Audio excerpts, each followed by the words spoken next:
200 lang. Ang muling pagbabalik. Ang pagbabalik.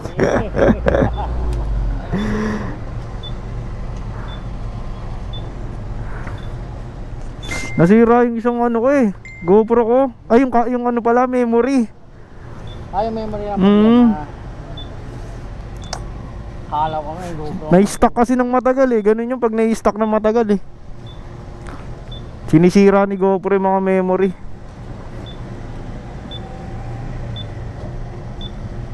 Sira yung spring mo. Ha? Sira yung spring mo, kaya bumababa yan. Yung Spring. Dito. oh, hindi, isa lang yan eh. Isa lang naman talaga dyan, ang problema, hindi nakalusot. Ay, isa lang ba talaga yan? Hindi nakalusot sa butas yan, kaya ganyan kaya bumababa yan.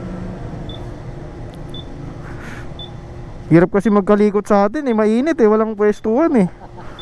Paghapon naman umuulan. Kaya di ko mamalis yung motor ko.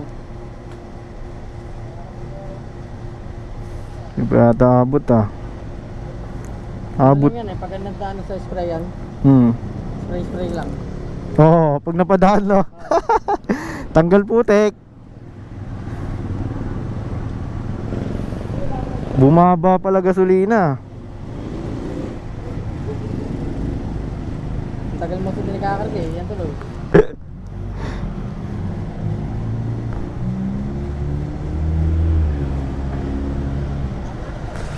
Nabitin po. Wala na. Ano talaga? Hindi na kinaya.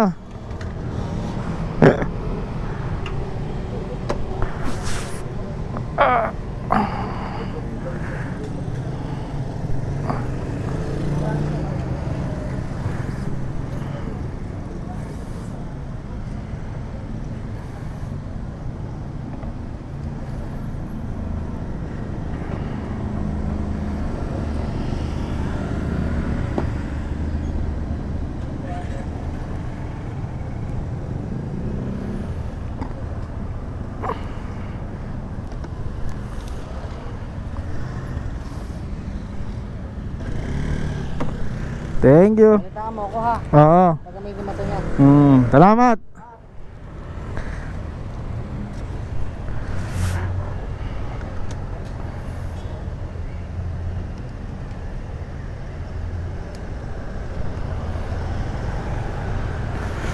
So yun na nga, diretso biyahe na tayo pagkatapos natin magpag-gas dito sa may Kawayan Heritage Petron.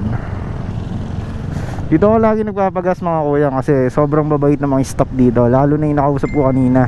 Number 1 supporter natin yun. So balik biyahe tayo. Sana pasukan tayo agad ng booking no.